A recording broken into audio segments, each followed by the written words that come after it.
Listen to the Be Forever Cool podcast. My name is Fortyfive. Tonight we got TJ in the building. We got Cheetah 740 in the building. We got the real Luis Ortega. What's going on, fellas? What's good? What's happening, man?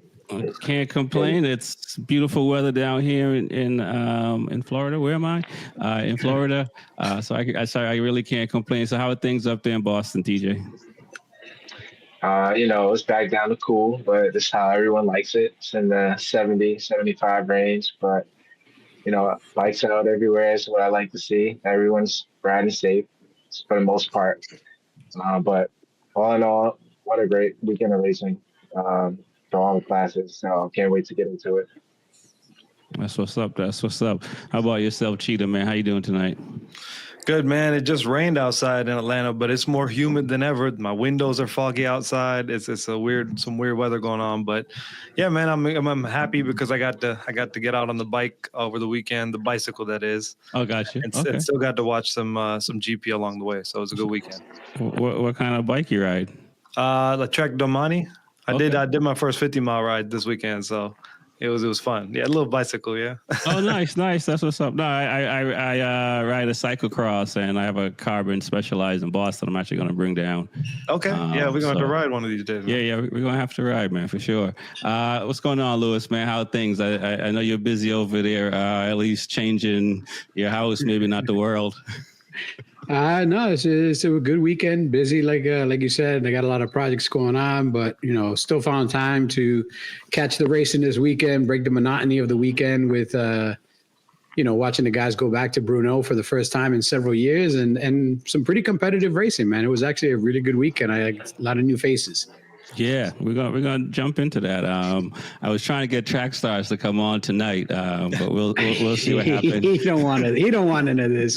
We'll see what happens next week. But you kind of segue right into the first thing I was going to talk about, which is it's been 5 years for MotoGP, 6 years for the fans in Brno.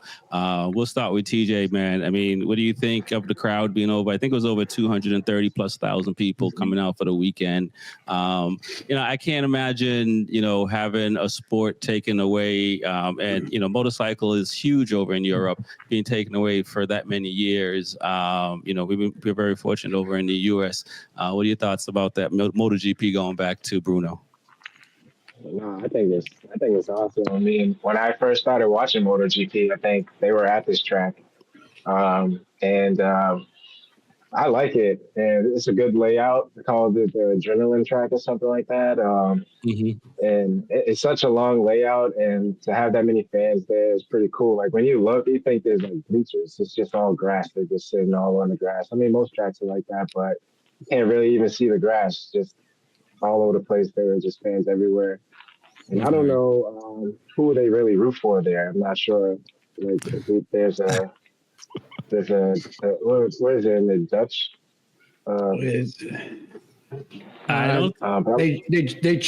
They root for the European. Yeah. But it's good for that type of turnout, So I think it's good to have things like that. I wish we had that at Coda. I think so. I think it's definitely dope to have the Czech Republic. When I was at Austin, I heard some of the media guys talking about how nice it was going to be when they got to Brno. And it seems from the track being resurfaced and stuff like that, it's a pretty fast track. In some of the media questions they asked some of the guys, and this is to Cheetah, they were talking about how in F1 they have mandatory tracks, and they were asking what tracks should they make mandatory in MotoGP. And a lot of the guys say Brno. So, we're all riders. But what are your thoughts of that being a mandatory track, and also just, the overall weekend and MotoGP going back there? That's a cool thing. I didn't hear that question, but it's cool to have favorites like that as riders. We all want to go back to certain tracks because the racetrack is just suited for the riding style of everyone. It's just suited for these bikes. It's safer in some ways. You can get to go faster and feel sort of safer. Some tracks are very, very risky, and we still go back to those tracks even though the pavement's really bad. But that's interesting to say that. I'd be curious. I would also imagine that a lot of riders that said yes, they want to go back, make their favorite track, they have different reasons why, right? So maybe some win there more or whatever it may be. But it's a great track. I know we went back there a few years back. We used to have some really good battles. So it's really good to see. And the passing is interesting. You have to do it where it's always in the switchbacks. You always have to put it on the inside on somebody on the switchbacks. Pretty much all you can do for passing there, or on the braking zone on the first 3 corners, really. So I like it a lot. It's a fun track to watch. Lewis, the numbers guy, I mean, what do you think? Do you think it was numbers why they weren't at Bruno for a little bit? Or I don't know if they were protesting wars that were close by. But, it's the Czech Republic. I don't think they really have too many wars going on. No, I think, maybe this is a little inside baseball, but the previous owner of the track was Carl Abraham's father. And it's really interesting that they stopped going to the track right around the time Kyle Abraham stopped getting funding from his dad to keep racing in MotoGP. Okay. So I don't know if, maybe they had a little bit of falling out with the family because his son couldn't get a ride, or he didn't want to keep supporting his son's racing career because it wasn't really going anywhere. But I know that the new owner took over the track in 2023. And since then, they've been in negotiations to try to get MotoGP back on the schedule in Brno. So, I'm glad it's coming back, because obviously the attendance shows that, people do like to go watch MotoGP at that track. That track has been on the schedule for a long time.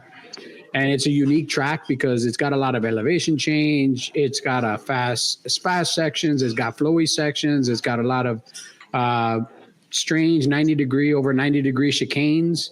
So there's a little bit of everything. And I think that's one of the reasons we saw such an interesting mix of different manufacturers up towards the front. Mm-hmm. Because it did lean on some of the strengths of the KTM, and it leaned on some of the strengths of the Aprilia. And that's why we see the mix, but it didn't lean on the strengths of like some of the other bikes. So you saw that, Yamaha struggled a little bit, Honda struggled a little bit, but the bikes with more horsepower got a little bit better. So, again, this is one of those tracks that benefits some bikes, doesn't benefit other bikes. But it's a cool track. I've always enjoyed watching races to this track, and seeing 220 people show up over the weekend. That's a massive number, man. Yeah. It's not something to blink your eye at.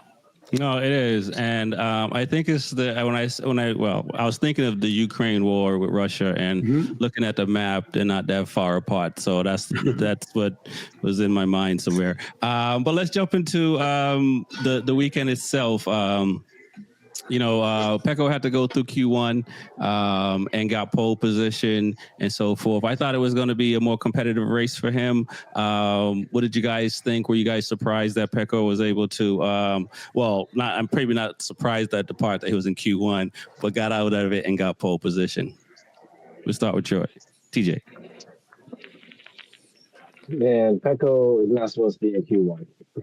So, for him to even put himself through that when he already knows his struggles. It is rewarding to get pole. And, it is racing, but I think he only got pole just because, I forget the reason why, but something happened where he ended up actually getting pole. I think Marquez was actually on one of the fastest laps he was ever on, and then he crashed for 2 corners before the checkered flag. Right. He said he saw Zarco crashed in the same corner before him, and he saw the dust, and that distracted him. And he was on a flyer. So yeah. Go ahead. But no, I give it to him. I want to see him build his confidence. He is a really good rider.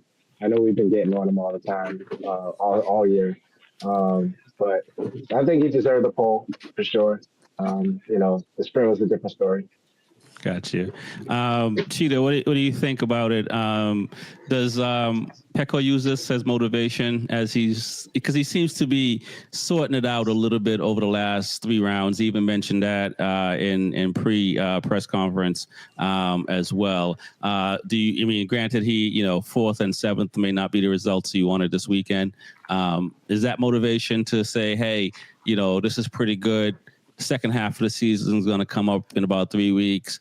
I should be good probably 2 races after that. I don't think so. Just knowing Pecco himself, I think Pecco has always been a slow starter. He's always been slow in the free practices, and then he sort of picks up in Q1, Q2, wherever he ends up. But even then he's like, sometimes he'll get pole, but last year he was, because I mean, it was a different scenario.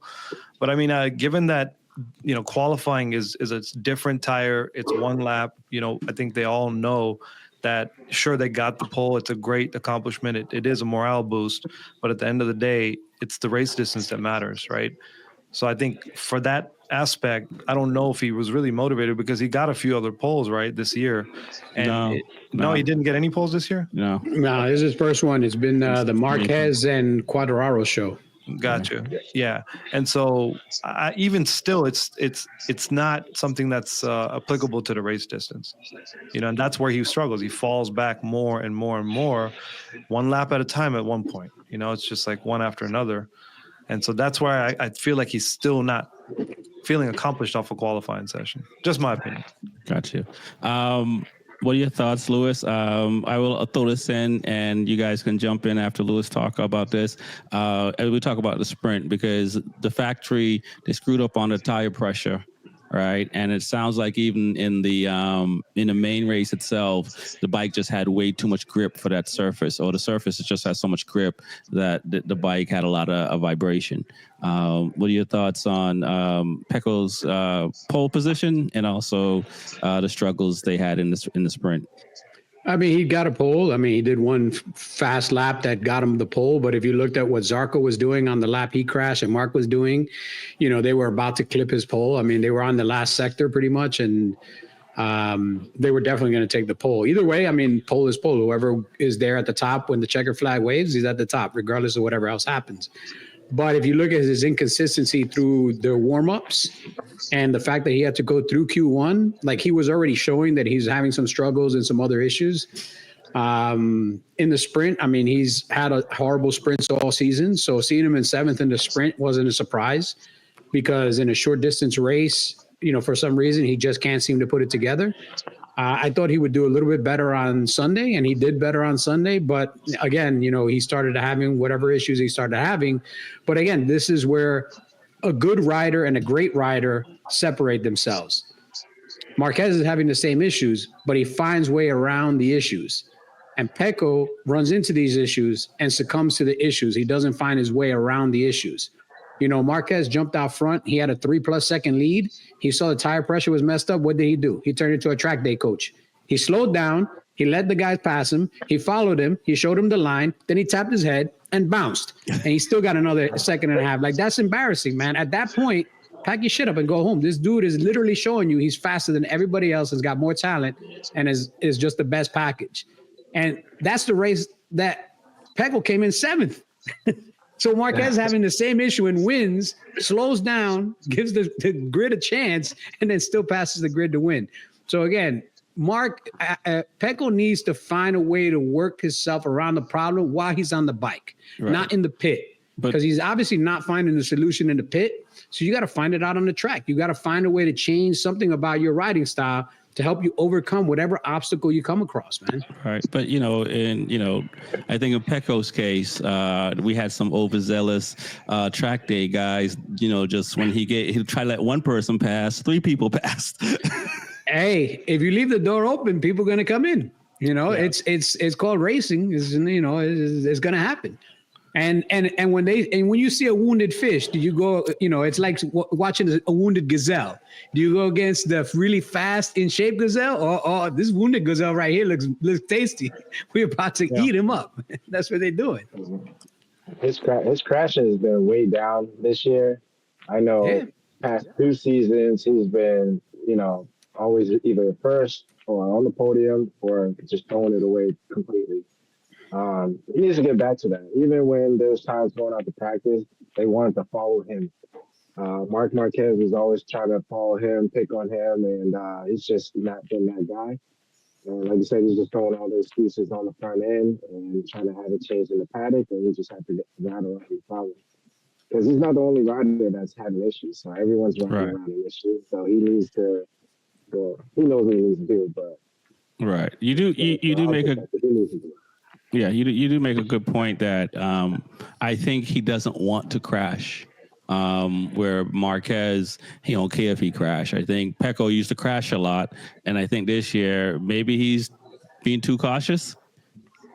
because he's not sending it down the road. He'd rather not deal with the bumpy situation or the lack of feel. And granted, he's still pretty fast, right? But just I think that's the difference where Mark don't mind if he loses the front. He's trying to talk. He's trying to ride more like Pecco. And but and Pecco probably needs to ride more like how Marquez ride, where can't be. I mean, again, but it's tricky because you crash and you're out for the season. But I think you make a good point there. I think one thing is it's about the rider and getting out of his head. What you just said is sort of something that can get up in their head, and they're scared of crashing, right? Or they're scared of losing those points if they crash. Whatever it may be, he has to get out of his head, because even the adjustments of Mark is just so quick and so fast. He's able to get back a spot and only a spot and not lose 2 spots.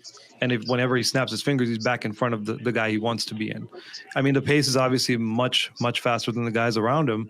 But Pecco, I mean, he turned it down a little, and then he turned it down a little too much. There's, Acosta, everyone's sneaking through. So it's about like being able to, and then make that back up at the end of all that. Because if that wasn't the case, would he have lost the pace anyways? If he was falling back the way he did, and he's such a late starter that he needs 15 laps to get going, then maybe this is a guy that's just not able to manage the bike well, or the tires, or he just needs to get warmed up mentally in the race and lose that many spots for him to be like, all right, now I'm going to just say, forget not crashing, forget all that. Let me just push and go through. So does it take him that long to get out of his head? Who knows? Only he knows, because he's in his head. So we can all guess, but I mean, I think we all know the man's in his head. Right. You listen. No shade on Raul Fernandez, but he was dealing with that for a while too, and he seems to be figuring it out now because he had some really good results this past weekend as well. But what do you guys think of the other brands? You know what I mean? The KTM look good, the Aprilia look good, the Yamahas and the Honda. I mean, are we to the season where these other brands are just starting to figure out the things that are wrong with their bikes and just making it better? What are your thoughts, TJ? Well, I was gonna say that Pecco maybe needs to lose 5 kilos because Enea Bastianini just came out of nowhere and he got on the podium for KTM. So. He looked in that bowl and saw death. And said, once he saw he was gonna live, he's like, "Listen, no more chances, man. This is it. I'm going for everything." Yeah. It's also a track they haven't been to in a few years, so I don't know if that played any part. Obviously, towards like the race, everyone's probably got all their data, but it was really good to see a mix of the manufacturers like Pedro Acosta actually being up there. And they are being up there, like a lot of the KTMs are up there. The Ducati struggled a little bit, which is, not normal, but, it was for like both the Marquez and Pecco to have the tire pressure issue, that made it interesting for, the other manufacturers to come in play. So it was also good to see Bezzecchi do what he was doing on the Aprilia. Martin, his first round back officially, I think he did a pretty solid job. But I think it was really nice to see the KTMs finish 2 and 3 in the sprint. Gotcha. Cheetah, do you think that the guys should put in a petition to have all the tracks resurfaced? Because it seems like KTM had more grip, the Aprilias had more grip, all the bikes had more grip on this track where, they're going to go onto other tracks that are not resurfaced. Well, I was just reading up when you guys were talking. It was a debt issue. Apparently, it was unpaid debt and resurfacing. So maybe there needs to be a lot more tracks where the unpaid debt gets settled with repaving, right? I don't know how that works, but no, I mean, it's great to see KTM is doing phenomenal right now. I mean, they're finally getting their bearings together. All the things they're testing out, maybe it's all coming together. We all want Vinales back, but Acosta, first time there at Brno, and he's doing so good. That's what they were talking about. It's like, wow, he's already in third place and everything. He's got into second in the race. So really good. And Bastianini's right there. First place in the sprint for a second. Yeah, for a second when it's allowed. But yeah, I mean, Bastianini is doing good. Bezzecchi is doing great. He's showing what Martin can potentially do. And Martin, obviously, that's another story we'll get into, but he was also kind of feeling good. Had a big smile on his face when he came back. So, I think Honda's probably the weaker of the one manufacturers, but they're also mixing it up in all the other races. So there's not really one weak competitor as far as the manufacturer goes. So it's going to be very interesting to see how the rest of the season plays out after this break. All right. Lewis, you heard all those guys. What are your thoughts, man? I think this and the next track are a little bit of an anomaly for KTM. This track and the next track, which is the Red Bull Ring, leans really, really heavily on the strengths of the KTM. So I expect to see them doing the similar pace at the next round and even maybe the round after that at Hungary. But then after that, when we get back to Catalonia and San Marino and so forth, the KTM is probably going to start to struggle again because they can't lean on the horsepower as much as they have. I mean, the KTM is the fastest bike in a straight line. And if you look at this track had a lot of straight lines.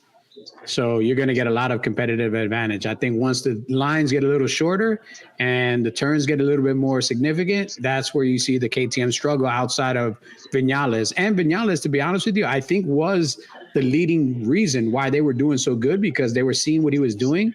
And then now he's hurt. Right. And, even Pedro Acosta himself admits, like, he's a hothead. And the people at KTM are hotheads. So it's hard for them sometimes to get on the same page because he doesn't know how to explain himself without probably getting super animated. Whereas Vinales can also get animated, but he can also really tell you what needs to get done. He's a little bit more mature, a little bit, a student of the game a little longer. Right. How crazy is it that Jack Miller helped them last year at the beginning of the season anyway, and now Vinales, and you got guys that been coming up through KTM their whole life, and they weren't able to make the leaps and bounds that these two guys are making.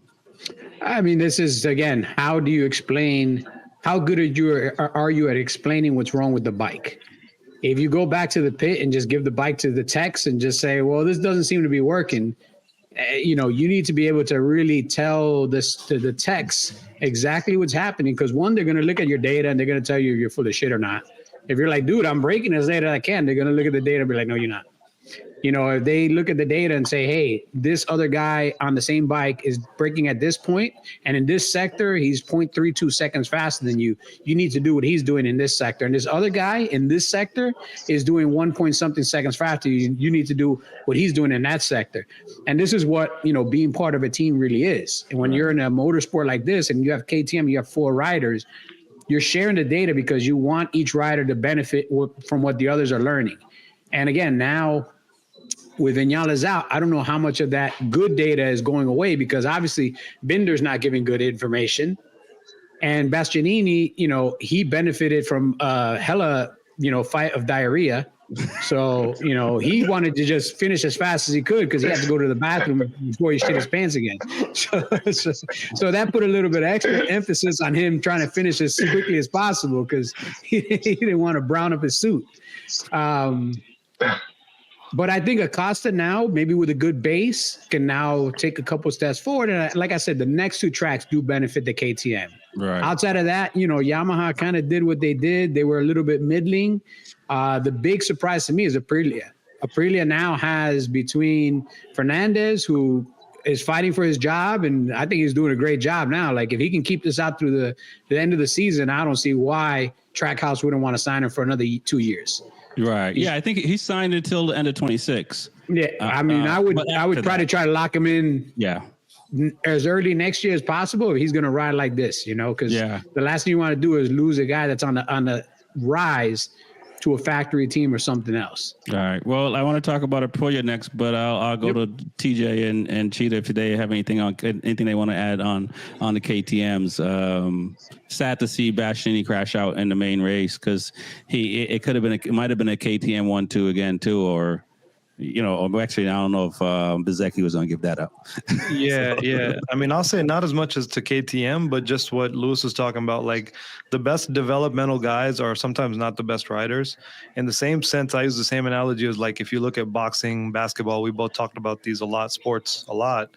The best coaches aren't the best players. They're the players that have been sort of average in the league, or in the game, but they found a way to still make it almost great, right? And those are the guys that find the way. And so maybe these test riders are also the same. They can't speak it, but they can just feel it. Those guys don't end up becoming the best test riders, and it's the guys that have both. Sometimes that's the rarity, like a Vinales, right? Yeah. That can develop it and talk it, and do the fast laps. Yeah. Right. I agree. Yeah, more like an Elise. But I was going to say on the KTM part, it was good to see Paul Espargaro out there. Yes. But I'll say that. Yeah, and I think he finished 9th in the sprint. So not as great as Danny Pedrosa, but nonetheless, I mean, I don't think Paul did any races last year. No, he didn't do any races. He just did testing. Yeah. And, in the race, think about it. He finished 1 second behind Brad Binder. Binder's been on that bike for like 72 years now. Bro, the guy that was last week had a microphone at the last race, just came in a second behind you in the actual race. Binder won at Bruno last time. Yeah. Yes. Yeah. And now he finished, in the top 10, but literally the guy that didn't have a job last week finished 1 second behind you. Yeah. Like, that's not a good look. No, yeah, I think Bender might be struggling a little bit, or maybe he's just been on that bike too long, and it's time for a change. Yeah. Sometimes that happens. Complacency. Yeah. But let's talk about Aprilia. As you were mentioning, Lewis, it looks like Fernandez is finding his way. I don't know if it's if the help outside of the track or seeing your rookie do better than you in the first 5 until he crashed out in Silverstone, or whatever it is. He's figuring it out. Aprilia, Bezecchi's looking really good on the bike, and or Hey Martin had to come in and he had to do that walk of shame. Let's talk about the walk of shame part first, which is that interview where he had to be up there by himself and answer all those questions, just to sit here and be asked how many different ways he screwed up. I mean, that was tough. I mean, he knew that had to come, that had to be done. It was the best way to do it. But it sucks to be up there alone, where everyone's just picking at you on the situation. It wasn't like, oh, how was your race, or how was your time off? How'd you recover? It was just like, why'd you make this decision? Why'd you hold back? And just more antagonizing the situation just to get everything out right at that moment. There were certain things that I didn't agree with. Martin said that was kind of like him being an asshole about it, but. It is his life and what he wants to pursue, but he was close to losing everything at one point. So, but yeah, that was a tough interview, I would say, to go through, to come back and to have to do that and then focus on racing. So I don't know. They could have done it another time, but. Yeah, no, I agree. If he would have chilled out, months ago, they probably would have let all that slide. But he embarrassed the sport, and so they can't just be like, come back home. You know what I'm saying? He had to go out there and do that. What are your thoughts, Cheetah? I'm mad. I didn't see this. I didn't even. It's online. I gotta go. I was like wanting all this, and now it's there. Okay, I gotta go watch it now. It's on MotoGP. It's on MotoGP, for sure. Check it out. Well, go ahead, add something, Lewis, since Cheetah didn't get a chance to check it out. I'm going to say 2 things here. One, who had the worst weekend? Was it Martin during that interview, or the HR guy and the CEO at the Coldplay concert? Because they both had really, really bad moments in front of the camera. They both had oh shit moments in front of the camera. Like, they had to come with receipts and they were getting charged full price. But Martin, I don't know if Aprilia pushed it or MotoGP pushed it, but somebody had to do that. Like, Martin had to eat a lot of crow, because if he didn't, this was just going to chase him from this round to the next round to the next round. At some point, you just got to come out, meet the press, get it over with, and move on. Release the Epstein list. Don't stop worrying about it. Once it's in the air, it's out there. Nobody can question it anymore. And also, they got to make sure that no other rider gets this idea.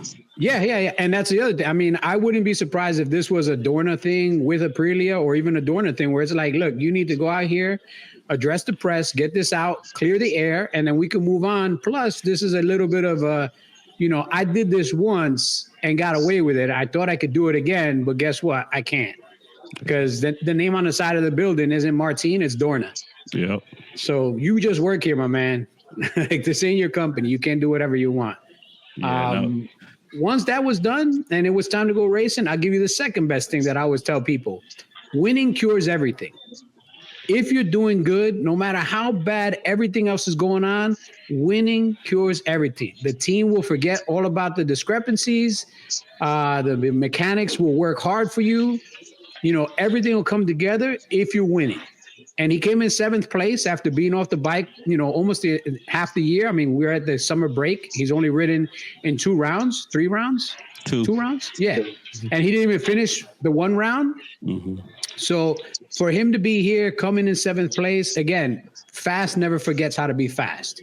You lose timing, you lose this, you lose that. But as you get laps, you get your timing back, you get your rhythm back. You understand where the apex is, where to trail, where to let off the brake, where to get back on the gas. Like, fast guys don't forget how to be fast. They just lose their timing. So he got back on it, and the more he rides, the better he's going to get his timing. And he's already got a benchmark. Bezecchi is setting the benchmark. My man technically could have 5 podiums in a row had it not been for a couple of incidences. Yeah. That's huge. Aprilia has not been in that position to have 5 possible podiums in a row ever. Even with Alicia Sparrow, they never had this consistency. Yeah. And if he can continue, if Bez can continue this into the next 2 rounds, which again are really good rounds for the Aprilia bike and beyond, like, this again sets a new bar for Martin to achieve. So it's good, man. Again, it's over with. It's done with. Ride the bike. Let your riding speak for itself. Shut up. Don't talk anymore. The less you talk, the better it'll be for you, Martin. That's what I tell him. And I'll say, I mean, Bez is the only guy that's really pressured Mark. Besides, I wouldn't even say Alex pressured Mark, but Bez is the only guy. Yep. Yeah, he's the only one to dice it up with him. Like, outside of 1 or 2 passes by Pecco Bagnaia in random places, like, he hasn't had that person on his ass where, like, oh man, I could let off from this 9.5 second lead and I'll still win by 4.5 seconds. Like, oh no, I gotta keep pushing, because if I slow down a little too much, this guy's gonna catch up. And again, man, I'll always say Mark is the most intelligent rider in the entire field, man. Yeah, the things that he's constantly thinking and calculating and understanding. Like, in the interview, he even said, "Look, I got behind Bez, and as soon as I felt the tire drop, that's when I knew I had to make a move." Yeah. And it's like, really? He's like when your tire went to shit, that's when you decided you're gonna go fast. And that's where he kills it, man. When the tire drops, everybody says, the dude's just on another level. Yeah. I'll add to that just a little on the Bez part. I'm just glad for Aprilia that Bez is doing well for them, because if he wasn't, then Aprilia, Martin's going to come back and look like a king, and they don't like this guy. And not just for that reason alone, but now that Aprilia gets a say-so at being one of the top competitors right now, I'm glad they're not left alone in the mix right now without their top rider. And now Bez is now the top rider because Martin's not showing his number 1 plate. He's not putting it to good use yet. So, once they both start mixing it up, man, Aprilia can be a real force to be reckoned with, in my opinion. Yep, for sure.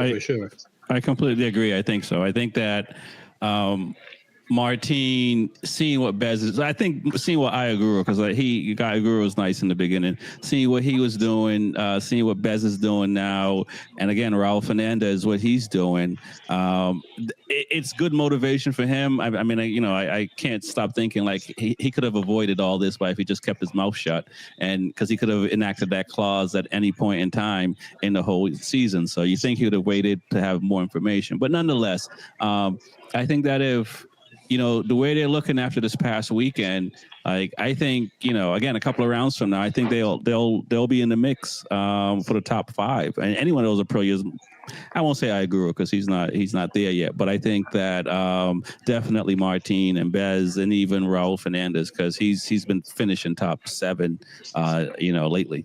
Mm-hmm. Absolutely, yeah. You know, let's talk about Grassini and VR46. The only two top Ducatis this round was the factory. Everybody else were either injured or just down 10th or below or something like that. They can't be happy with this, right? At Ducati can't be happy that, hey, listen, we're used to having 6 bikes in the top 10. What's going on? I mean, it could change once in a while. It's racing. They can't be greedy. But no, it sucks to see like Alex Marquez go down, and some decisions that he makes sometimes. I don't know if he's going back to the original Alex now, because this past few weekends haven't been that great. I don't know if this is like the Alex that we know, but hopefully he gets back on his high to continue with the championship push. We know that he's not going to get it, but VR46, I think they were looking good, but there's some struggles. I didn't really see much of the struggles with the VR46. Got you. Frankie's injured, so he's out. But Digio he crashed out of the main race, but I think he qualified 18th or something like that. So not really a good look. Cheetah, do you think that as a satellite team, they're doing too much? Because last year Pramac won it. They feel like they can do it. Granted, VR46 they got an injured rider, but still Digio should have done better than where he finished or didn't finish. Yeah, I mean, Digio definitely, but I mean, just going back to Alex for a second, I wanted to mention him because I feel like he's gotten a taste of the podium juice. And now that he's not able to see Marquez in sight, he's getting a little antsy and making kind of decisions he shouldn't be making, right? The decision to go under Mir that took him and Mir out, that's a decision he didn't need to make. I think the pace just wasn't there for him and Aldeguer this weekend. So I don't know, man. I'm not feeling the maturity out of Alex yet, and that's yet to come. So yeah. I agree. And I think we talked about it last week. He rides different with his brother than he rides with everybody else. He took Pecco out last year. And Pecco had to be gracious and take back the words he said, where I don't think, Marc Marquez has taken back a word yet. And I think that, Alex, I'm the youngest, so I don't, I could have always called on my older siblings, I suppose, but I live not to do that and do anything like that. But I think, Alex sometimes is, moving with his brother's clout. Yeah. Yeah, he wants to be up there. He just wants to. I mean, he's already got the taste of it, right? I mean, first few races, I mean, he was the man. We were like, oh, besides, if Mark wasn't here, he was winning. That's what I said. And then but like now he's not there in this one race and he starts getting a little antsy. I don't know. Maybe it just wasn't a thing for the whole team. Aldeguer wasn't looking too fancy either. And he's usually up there in the podiums, at least in sprints. So I don't know. It was just an interesting thing. So hopefully he can keep that hand healthy for the next few races, Alex, that is. Right. Hey, what are your thoughts, Lewis? I mean, it could also have been the grip and the 24 bikes, because last year Bezecchi and them couldn't figure out, that was a 23 bike last year. They could have ran into the similar problems that the factory was running into, because when Marquez was in the press conference, he said all the Ducatis were having issues. It could have been something there. But what are your thoughts, Lewis, on the R46 Grassini? I think the Frankie injury might be a little bit telling, because if you look throughout the last few rounds, Frankie always does well in the practices, and Digi is always in the lower half of the practices. And then when it comes race time, Digi kind of does a little bit better, and maybe he's using Frankie's data.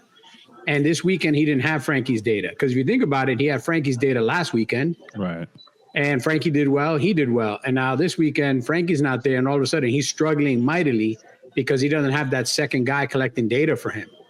So I'm wondering if that might be one part of it on the VR46 side, but I'm hoping that, by the next round after this short break, Frankie will be back, and, we'll be at another track that benefits the Ducatis, and we'll see how they do. And on the side of Alex Marquez and the Grassini team, Again, Alex made a bad decision, but also, he's still riding with an injured hand.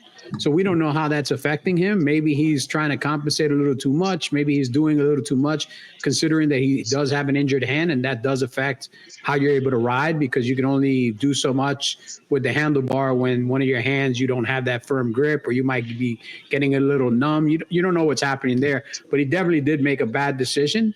And I feel really bad for the new Oliveira, which is Johan Mir, because once again, fucking somebody takes him out, bro. Yeah. This dude needs to get whatever blessing that Oliveira had and get done in his garage now, because now he's the new Oliveira. He's getting taken out round after round of no fault of his own, not doing anything outside of the norm, just in the wrong place at the wrong time, and somebody miscalculates and uses him as a berm. And that sucks for him, because, it's not like he was riding badly. Like, he was doing fairly well, all things considered, compared to the other Hondas. And once again, man, he finds himself in the kitty litter. And I think you saw that in the frustrations, because you saw that he really went after Alex and kind of really gave him a tongue lashing, because he was just like, yo, man, dude, we're way back here, and you're taking me out from behind. You're not even taking me out from the inside where I can see your tire hit me. You're literally taking me out from behind. Like, there was no way you're going to make that pass. Anybody that knows anything about apexes and getting out of corners, what the hell were you doing, bro? Like, there's nothing to see here. Like, you're doing it wrong. This is how you race. And it's true. You see that sometimes. Sometimes, there are incidents like Alex Marquez and Pecco at Aragon. Mm-hmm. And I consider that a 50-50, because Alex thought he had the line, and Pecco kind of came in, and they kind of just met at the apex, and two bikes can't take the same place at the same time. Something has to give. And in that case, both of them gave, And again, that might be a little bit Alex being overly aggressive, and Pecco thinking, oh, he's going to let me go because I'm Pecco, and leaning it in there. He was also kind of in front of him. If he was in front of him, why would he hit him? Why would he hit him in the leg if he was in front of him? He passed him, and then But if you come in, he didn't want to give up and the tire's there, and I hit your leg. Listen, I'm on your side, Louis. I'm on your side. Half a dozen in the other. When somebody passes you, sometimes you come off the brake a little bit later to catch back up. That's all I'm just saying. Sometimes. I'm just saying that sometimes Pecco thinks that Pecco's supposed to get a pass because he's Pecco. Yeah. And it doesn't always happen. I'm not here to let Pecco be Pecco. I'm here to try to win my race, to try to get as good as I can. Pecco's, and if you happen to lean in and I happen to be there, and my tire hits you in the leg, you might be in front of me, but it's only because you coming into my line. Come on, last year he said, or the year before, he said he didn't want team order. He wants riders to ride. So I don't, No, he didn't. Of course he did. He's the same guy that said, I want satellite bikes to go slower. Ducati shouldn't give all the bikes, all the teams the same bike, because satellite bikes should be slower. So they got Marc Marquez. No, but then he was saying that because Martin was on his ass the entire time. Right. And he was like, why does a satellite team have a bike that's as good as mine? Like, he's a satellite team. He should have the shitty parts, so that way it's easier for me to win. But you guys are giving Martin a bike just as good as my bike, and he's on a satellite. Look, now I got to work. Like, come on, man. You can't. The dudes, they call him Pecco Princess for a reason, bro. He sounds like a loser. Yeah, bro. He wants the easiest path to victory. That's why he's getting his ass handed to him this year. I didn't see any of that, but okay. Google Pecco wants slower satellite bikes, and you'll find it. It could have been penned by Scott Reddick. No. It was in an interview. It's on MotoGP.com. I do remember that. Say again. I'm gonna send you the link. I remember that too. Okay. I don't think that is unfortunate if he's saying it. I mean, it is. The racing industry is a little bit different, and we see it in Formula One and stuff like that. And the number one guy has always gotten favors, right? Or the number one rider has always gotten favors on teams. And Ducati did something out of the norm by putting 8 bikes on the grid, by sharing data the way they're sharing it and stuff like that. So, which he profited from. So, which is the part that I wouldn't understand why he would say that, because he did profit from having all that information. It would be fine if Jorge was saying it back last year when he was on the not factory team. But there's the link to the interview. where Pecco Bagnaia argues that slower satellite bikes will make for safer riding. Bitch ass shit. Yeah, pretty much. Safer riding because nobody can catch me. Come on, man.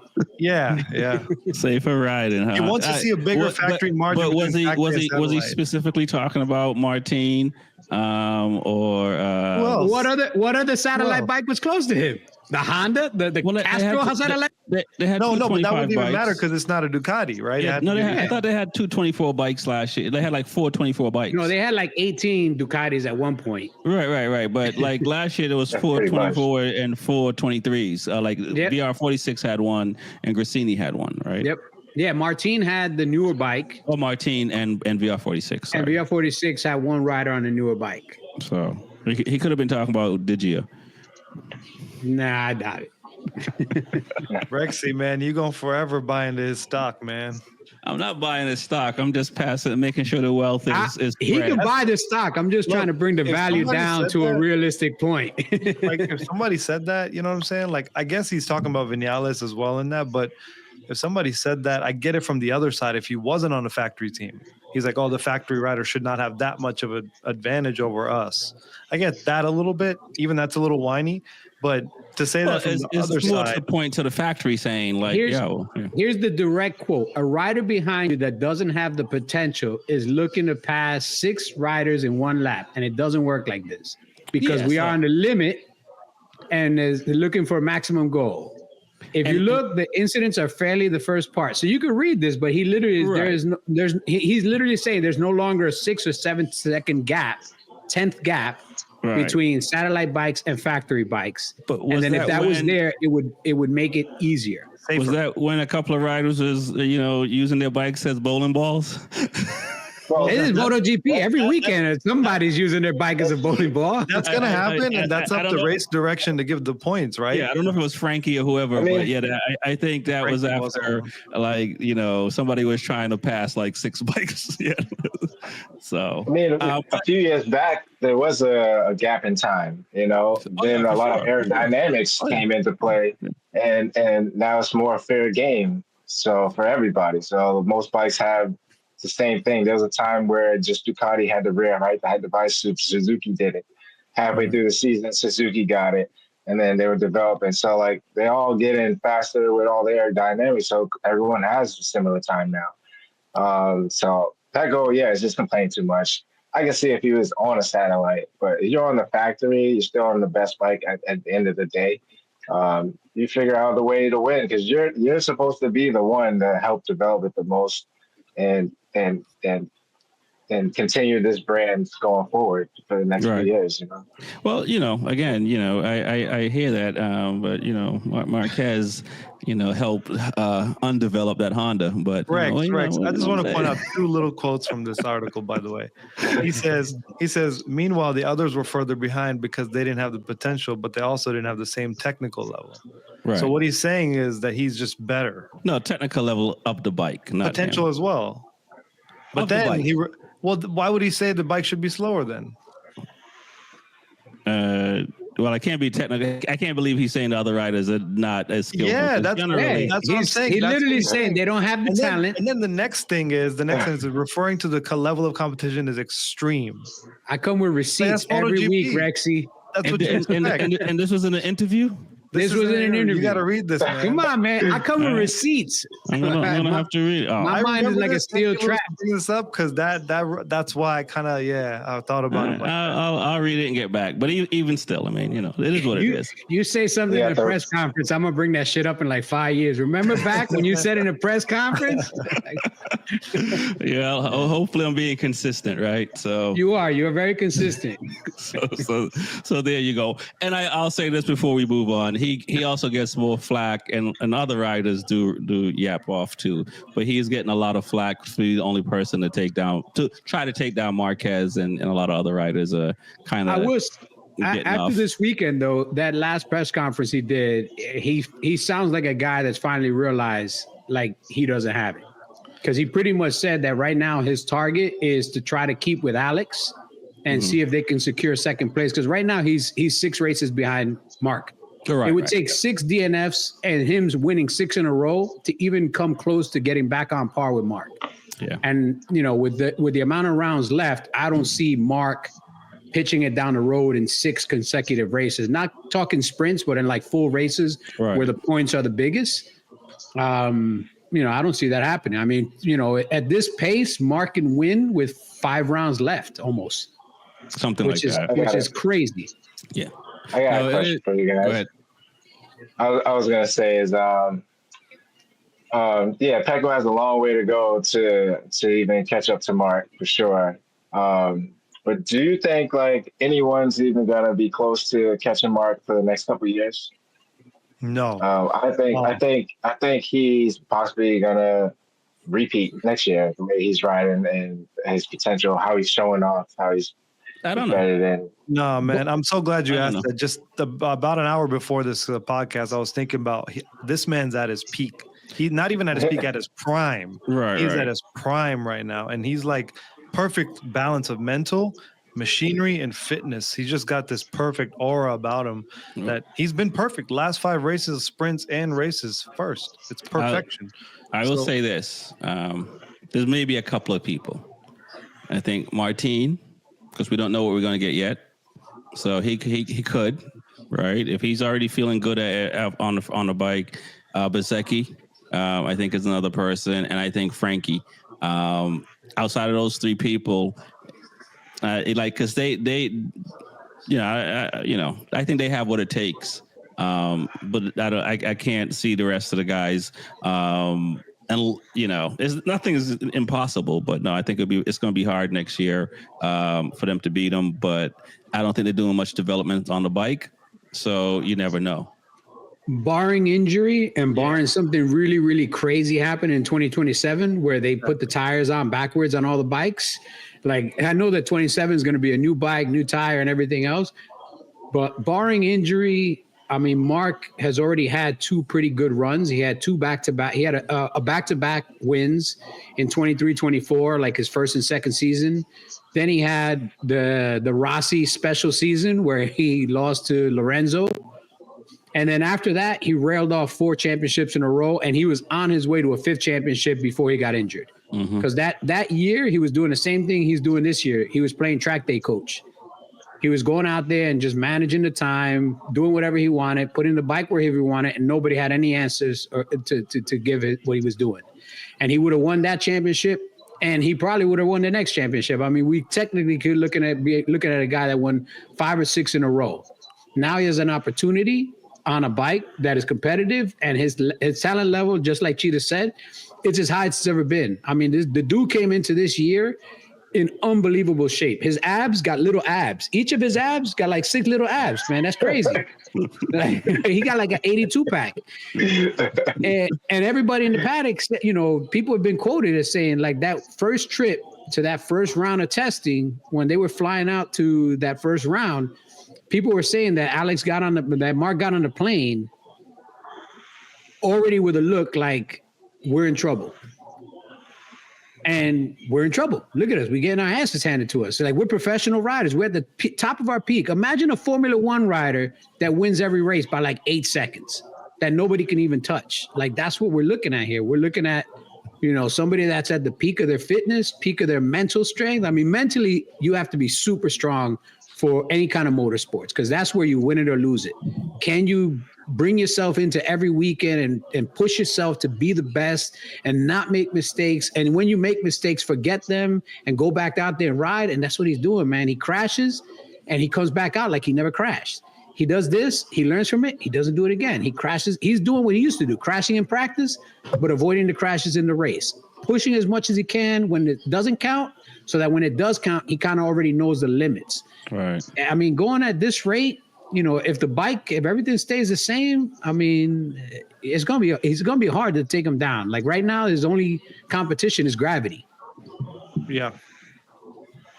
All right. Before we get out of here, let's talk about what Joe Roberts did, because pretty impressive for a guy who struggled at the beginning of the year through injuries. He seems. I don't remember how. Did he win a race last year? I think he won a few. Or he was on a podium. I mean, I think maybe he must have been on the podium. He was on Mugello on the podium or something like that. What you guys thoughts of that? It's pretty good to see. The team winning. It's good for him because him and like Jake Dixon, these guys have been in Moto2 now for a minute. And you got all these young riders that are getting talked about week in and week out and stuff like that. What do you guys think of that? What Joe Roberts did this past weekend? I think it was. I mean, I didn't know all the history about him and this track. I think it's like his debut at this track a few years back, or he has a lot of history with this track. So to come back and about to go into summer break, he even said it himself that it gives you confidence. You want to go out there and do the best you can, and he said, "I'm winning this race." So.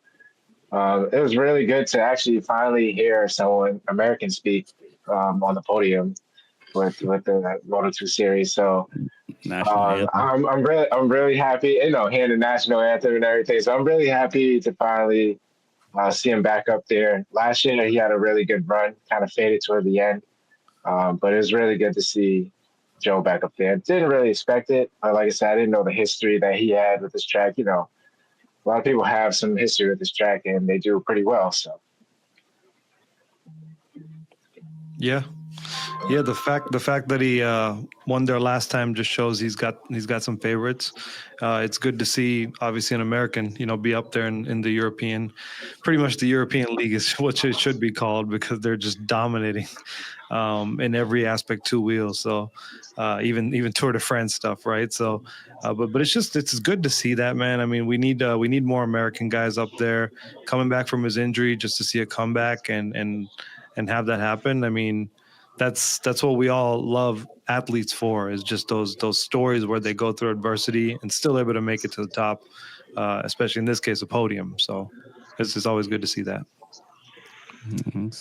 I just took a quick look, and it looks like it's his the third time he's been on the top step since he got to Moto2. So he hasn't had a lot of visits. So whenever he can get a visit, that's great. And coming off of he had an injury. It kind of messed him up. It took him out of the game for a while, but coming back from an injury and getting on a top step, hopefully that gives him some confidence going forward. I know he just signed a new deal, so he's going to stay with the team a little bit longer. So hopefully this is a sign of good things to come. Hopefully the team can continue to give him a competitive bike and he can kind of keep going forward. I mean, it sucks to only have, one guy in all of GP that's an American. So, hearing our national anthem over the speakers, I'm sure the people in Europe were like, "Oh, I never heard that before." It's like the first time I've ever heard that. What is that? What's that sound? That's pretty funny, but it's pretty good, man. I hope the kid well. He's still got a good amount of career in front of him, and hopefully he can keep doing it. And as for Jake Dixon, we mentioned him really briefly. If you guys haven't seen, it looks like he's going to World Superbike, and like I told you, he'll never see a MotoGP bike, and neither will Aaron Canet. So, Aaron had a. Sorry. No. I was just when he said the name, I was just so disappointed. So, I don't know. I think he screwed himself in a way because. Who's that? And qualifying, Eric Canet. Okay. Yep. And qualifying, he crashed. So yeah, he didn't get a chance to, get on the road that he should be on. And him going through turn one when the race starts, you try to jump to the front, and it's just so unfortunate. Yeah. It's just pretty unfortunate. What do you guys think of Ramirez? Should he knew he had 2 long lap penalties. Should he even have been battling with Joe in the beginning? I can understand another brand, but that's a tough one. But somebody after the race probably went up to him and like, "Yo, let me talk to you a minute." One of the OnlyFans team managers probably went up to him and say, "Hey, let's come over here where somebody can't hear you scream because I want to talk to you about something." And probably gave him a good, I would have punched him in the face. I'd be like, "Yo, you're fighting for nothing, and you're literally going to take out almost your own team rider that's doing much better when you got to make you're going to lose 8.5, 9 seconds going through the long lap penalty. Like, what the hell are you doing? You think you're going to get a 9-second lead that you've never had in your entire career in Moto2? Like, again, this is young people making stupid decisions at the moment. Like, somebody probably should have spoken to him before the race, because sometimes these are things that in the moment when you have the helmet on, you don't think about, because you're so worried about corner to corner and your apexes and your braking and your gearing and everything else that you don't have that who's on the other bike. Yeah, well, you don't have that bigger field of view. Not everybody has that Marquez field of view where he can calculate tire pressure and laps and this and that. This guy's just, I'm trying to get to the next turn. Stop! I'm trying to get to the next turn. And he's done thinking, oh shit, I got to do a long lap penalty. I'm going to lose this much time. Even if I get to the front, I'm still going to end up in the back. Like, why am I going to possibly take my own teammate out? Like, these are the things you really got to think about. And when you make those kind of decisions on a bike and make those kind of mistakes, that's the kind of thing that high-level managers look at and say, this guy doesn't have that it factor for the mentality to do what he needs to do. Unless your name Jorge Lorenzo. Unless you're Jorge Lorenzo or Rossi. One more thing. I think Viete and Roberts should be on a team together. I think that would be a good teammate of Roberts, because both these guys kind of they do one-offs at certain tracks. They do really well. Granted, they've both had a lot of injuries the last couple of years, collarbone issues and stuff. I think Viete was in Argentina somewhere. I forget where he broke his last year or whatever. And that messed them up last year. What do you think about those two guys teaming up? I'll let someone else go first now. Are you just saying that because they both have mullets? No, I'm just they're both really good riders, and unfortunately, we're talking about the Canets and the Jake Dixons of the world. Like, eventually, these guys, how long can you hold on to a seat in Moto2 when you start to push 27, 28? After 26. If you got good results, you can stay there for a long time. I mean, Tony Elias won the first Moto2 championship when he was like 57 years old. Dude, there's dudes that are 17, 16 that's trying to get into Moto2 now from Moto3. All right, but if I'm on a team and I'm consistently in the top 5, my team's not going to want to let me go if my teammate is in the bottom 15. Yeah, but but none of these guys are consistently in the top 5 in the last couple of years. Granted, so then why would I want 2 inconsistent guys in the same team? like you gotta try to find that one consistent guy, and usually that's the older guy. Because one of the things you want to do is you want to put the younger guy with the older guy so that the older guy can kind of school the younger guy. Because at a certain point, like I've told you, the older guy is not going to get that step to MotoGP. But he has enough experience in Moto2 that he could probably mentor a younger rider and give him that little bit of a step up. And maybe that younger rider will have the opportunity in GP. But I don't want to put 2 old guys on the same team, because what am I doing here, man? I'm just paying old guys to go racing. Like, I'm not going to be able to level anybody up. Anyone else want to add to that? No 2 old guys on the same team. I'm good. Well, guys, there's a break for like 3 weeks in MotoGP, but we still got Moto America and we still got World Superbike, BSB. Looks like Scott Redden will be in BSB, so we'll see how he does there. Until next week, guys. Peace. Take care, guys. Take care.